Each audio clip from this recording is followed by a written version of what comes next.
मेरे दीवाने को तो इसका ठीक है, और दूसरे वस्तु के पास कोई पत्थर से न मारे मेरे दीवाने को तो इसका ये हाल है कि जब इसको टच करते हैं मेरे भाई, तो टच करने के बाद जो आवेश है मेरे भाई, वो आवेश इसके भीतर किसी वस्तु पर आवेश वो स्थानांतरित हो जाता है, और वस्तु के स्थानांतरित जब हो जाता है तो इसे कहते हैं चालन द्वारा आवेशन। आवेशन का मतलब आवेश का एक तरीके से ट्रांसफर होना, आवेश का स्थानांतरित होना।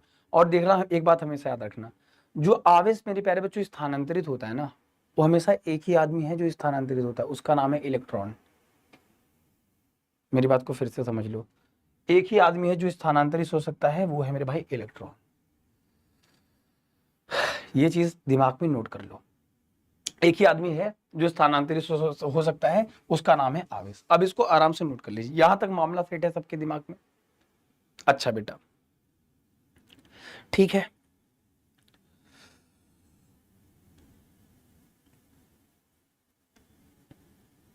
हाँ भैया, तुम जो कहोगे हम वही बतिया मानेंगे तुम्हारा, टेंशन मत लो तुम, समझ गए? चलें आगे।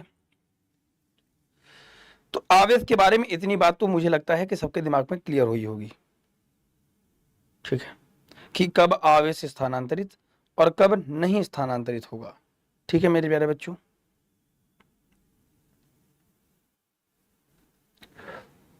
मामला सेट है यहां तक?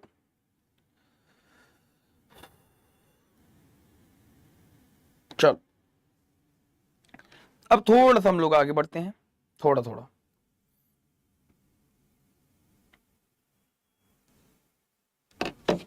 ठीक है, चलो आ जाओ। एक प्रॉपर्टीज थी जो इंपॉर्टेंट है, जो पूछी जाती है मेरे प्यारे बच्चों, ये इंपॉर्टेंट है, ठीक है। चलो, तो आवेश के बारे में बेसिक डिटेल क्लियर है। अब चीजें जो हैं बिल्कुल आसान हो जाएंगी। जब भी हम वैद्युत की बात करेंगे तो इसका मतलब है आवेश, ठीक है। क्वांटम का मतलब होता है मेरे भाई, क्वांटा जो वर्ड आया, जो क्वांटा वर्ड आया मेरे प्यारे बच्चों, वो आया क्वांटा। क्वांटम जो शब्द आया वो आया प्यारे बच्चों क्वांटा से। क्वांटा का मतलब होता है मेरे भाई पैकेट, और पैकेट नहीं समझ में आ रहा तो उसका समझ लीजिए बंडल। जैसे पार्ले जी का बंडल आता है, तुम खरीदो, तुम्हारा भाई खरीदे, सबको उतने ही रुपए के मिलेगी, 2 रुपए के मिलेगा, तुम्हारे भाई को भी उतने मिलेगा, सबको उतने मिलेगा। इस बात को हमेशा याद रखिएगा। तो क्वांटम का मतलब होता है मेरे प्यारे बच्चों क्वांटा, और क्वांटा का मतलब होता है पैकेट, और पैकेट का मतलब प्यारे बच्चों होता है बंडल, ठीक है। यानी कि जो आवेश होता है, आवेश को काटा छाटा नहीं जा सकता। आवेश जब भी स्थानांतरित होगा वो पूरा पूरा होगा, या तो एक आवेश स्थानांतरित होगा, या फिर 2, या फिर 3, या फिर 4। हमेशा जो आवेश स्थानांतरित होगा पूरे रूप में होगा। तो किसी आवेशित वस्तु के कण पर आवेश का मान मूल आवेश का पूर्ण गुणज होता है। यानी कि अगर हम आपसे बात करें तो किसी वस्तु पर 1 इलेक्ट्रॉन आवेशित हो सकता है 2 स्थानांतरित से तुम्हारे मौसिक घर तक। यानी कि Q बराबर क्या होता है मेरे प्यारे बच्चों, प्लस माइनस में N, जहां पर N क्या है, इलेक्ट्रॉनों की संख्या, इलेक्ट्रॉनों की संख्या कि कितने इलेक्ट्रॉन स्थानांतरित हुए। हमेशा याद रखिएगा, इस वाले टॉपिक से आपको आपके एग्जामिनेशन में मेरे प्यारे बच्चों 1 मार्क्स का या फिर 2 मार्क्स का आपका न्यूमेरिकल पूछा जाता है, ठीक है। कि 5 कूलाम आवेश पर इलेक्ट्रॉनों की संख्या, उपस्थित इलेक्ट्रॉनों की संख्या बताइए, ठीक है। इस बात को याद रखिएगा, 5 कूलाम आवेश पर इलेक्ट्रॉनों की, उपस्थित इलेक्ट्रॉनों की संख्या ऐसे पूछी जाती है, और वहां पे दिया रहेगा, ठीक है। तो हमेशा याद रखिएगा, जब आवेश स्थानांतरित होगा वो तो पूर्ण गुणज होता है। पूर्ण गुणज का मतलब है मेरे प्यारे बच्चों N का मान 1, 2, 3 ऐसे तुम्हारे नानिक घर तक, ठीक है, तुम्हारे मौसिक घर तक। तो हमेशा याद रखिएगा, जब भी आवेश स्थानांतरित होगा मेरे प्यारे बच्चों, तो वो हमेशा कैसे होगा, 1 इलेक्ट्रॉन, 2 इलेक्ट्रॉन, 3 इलेक्ट्रॉन, 4 इलेक्ट्रॉन। ये आवेश का एक प्रॉपर्टीज है, आवेश का एक गुण है। आवेश का गुण यहीं तक खत्म हो गया। एक चीज आप हमको कमेंट सेक्शन में सभी बच्चे बताएंगे वीडियो अपलोड होने के बाद, जिसका सही रहेगा अब उसका कमेंट सेक्शन पिन किया जाएगा। आवेश के गुण इतनी बारे बता दिया, आवेश इतनी सदिश राशि है, आवेश का सबसे छोटा और सबसे बड़ा मात्रक, ये आपके लिए HW है, यहीं पे लिख देता हूं मैं। आवेश का मात्रक आपको कमेंट करना है, अभी नहीं करना है, आप अभी भी कर सकते हो। आवेश का मात्रक सबसे W है, यहाँ पे दिया रहेगा, ठीक है। चलो आ जाओ। तो आवेश के बारे में बेसिक डिटेल क्लियर है। अब चीजें जो हैं बिल्कुल आसान हो जाएंगी। जब भी हम वैद्युत की बात करेंगे तो इसका मतलब है आवेश, ठीक है। क्वांटम का मतलब होता है मेरे भाई, क्वांटा जो वर्ड आया, जो क्वांटा वर्ड आया मेरे प्यारे बच्चों, वो आया क्वांटा। क्वांटम जो शब्द आया वो आया प्यारे बच्चों क्वांटा से। क्वांटा का मतलब होता है मेरे भाई पैकेट, और पैकेट नहीं समझ में आ रहा तो उसका समझ लीजिए बंडल। जैसे पार्ले जी का बंडल आता है, तुम खरीदो, तुम्हारा भाई खरीदे, सबको उतने ही रुपए की मिलेगी, 2 रुपए की मिलेगा, तुम्हारे भाई को भी उतने की मिलेगा, सबको उतने की मिलेगा। इस बात को हमेशा याद रखिएगा। तो क्वांटम का मतलब होता है मेरे प्यारे बच्चों क्वांटा, और क्वांटा का मतलब होता है पैकेट, और पैकेट का मतलब प्यारे बच्चों होता है बंडल। ठीक है, यानी कि जो आवेश होता है, आवेश को काटा छाटा नहीं जा सकता। आवेश जब भी स्थानांतरित होगा वो पूरा पूरा होगा, या तो एक आवेश स्थानांतरित होगा, या फिर 2, या फिर 3, या फिर 4। हमेशा जो आवेश स्थानांतरित होगा पूरे रूप में होगा। तो किसी आवेशित वस्तु के कण पर आवेश का मान मूल आवेश का पूर्ण गुणज होता है। यानी कि अगर हम आपसे बात करें तो किसी वस्तु पर 1 इलेक्ट्रॉन आवेशित हो सकता है 2 स्थानांतरित से तुम्हारे मौसिक घर तक।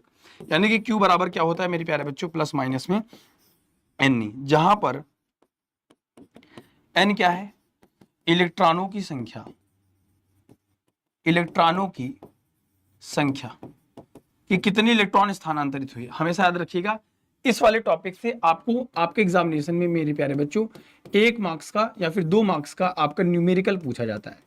ठीक है, कि 5 कूलाम आवेश पर इलेक्ट्रॉनों की संख्या, उपस्थित इलेक्ट्रॉनों की संख्या बताइए।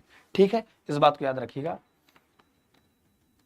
5 कूलाम आवेश पर इलेक्ट्रॉनों की, उपस्थित इलेक्ट्रॉनों की संख्या ऐसे पूछी जाती है, और वहां पे दिया रहेगा। ठीक है, तो हमेशा याद रखिएगा, जब आवेश स्थानांतरित होगा वो तो पूर्ण गुणज होता है। पूर्ण गुणज का मतलब है मेरे प्यारे बच्चों N का मान 1, 2, 3 ऐसे तुम्हारे नानिक घर तक, ठीक है, तुम्हारे मौसिक घर तक। तो हमेशा याद रखिएगा, जब भी आवेश स्थानांतरित होगा मेरे प्यारे बच्चों, तो वो हमेशा कैसे होगा, 1 इलेक्ट्रॉन, 2 इलेक्ट्रॉन, 3 इलेक्ट्रॉन, 4 इलेक्ट्रॉन। ये आवेश का एक प्रॉपर्टीज है, आवेश का एक गुण है। आवेश का गुण यहीं तक खत्म हो गया। एक चीज आप हमको कमेंट सेक्शन में सभी बच्चे बताएंगे वीडियो अपलोड होने के बाद, जिसका सही रहेगा अब उसका कमेंट सेक्शन पिन किया जाएगा। आवेश के गुण इतनी बारे बता दिया, आवेश इतनी सदिश राशि है, आवेश का सबसे छोटा और सबसे बड़ा मात्रक, ये आपके लिए HW है, यहीं पे लिख देता हूं मैं। आवेश का मात्रक आपको कमेंट करना है, अभी नहीं करना है, आप अभी भी कर सकते हो। आवेश का मात्रक सबसे छोटा और सबसे बड़ा, ये कमेंट में करना है। तो नॉर्मल जी के क्वेश्चन है, सबसे छोटा प्यारे बच्चों और सबसे बड़ा। ठीक है, इसको कमेंट करना है, देखता हूं सबका कितना सही रहता है, कितना रिवीजन चल रहा है। इसमें बहुत दिमाग लगाने की जरूरत तो नहीं थी। ठीक है, आ जाओ मेरे प्यारे भाई, सिंपल है बिल्कुल, बहुत सिंपल लॉजिक है। अब मेरे प्यारे बच्चों कूलाम का नियम, कूलाम का नियम क्यों पढ़ रहे हैं ये बात मैं आपको लॉजिकली बता देता हूं। कूलाम का नियम हमेशा वैसे तो स्थिर आवेश के लिए सत्य है, यानी कि आवेश रुका हुआ है तभी कूलाम का नियम लग सकता है, अदरवाइज पॉसिबल नहीं। कोई बता रहे तो सोचो कि भैया बुद्धि से बैलेट आदमी है क्या। मेरी बात को ध्यान से समझिए, मैं आपको बहुत ईमानदारी से बताऊं, देखो आप, हमने क्या कहा कि जो आवेश होता है वो एक वैद्युत बल आरोपित करता है, अनुभव करता है।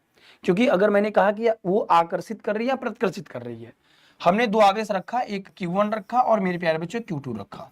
ठीक है, कूलाम ने क्या कहा कि मेरे प्यारे भाई, अगर 2 आवेश हैं और दोनों आवेश को कुछ दूरी पर हम रख देते हैं, हमने थोड़ी डिस्टेंस पे 2 आवेश को रख दिया, इनके बीच में एक बल काम करेगा। वो बल या तो आकर्षण का हो सकता है प्यारे बच्चों, यानी फोर्स ऑफ अट्रैक्शन हो सकता है, और या तो फोर्स ऑफ रिपल्सन यानी कि प्रतिकर्षण हो सकता है। दोनों में से तीसरा कोई पॉसिबिलिटी बन सकती है, नहीं बन सकती है। मैंने आपसे कहा कि वो आवेश आकर्षण हो सकता है या फिर आवेश का प्रतिकर्षण हो सकता है, इसको थोड़ा समझ सकते हैं। ये जो बल लग रहा है, इस बल के विषय में बताया कूलाम ने। कूलाम के नियम ने क्या बताया, बच्चे ने अभी कमेंट कर दिया, वाह बेटा वाह,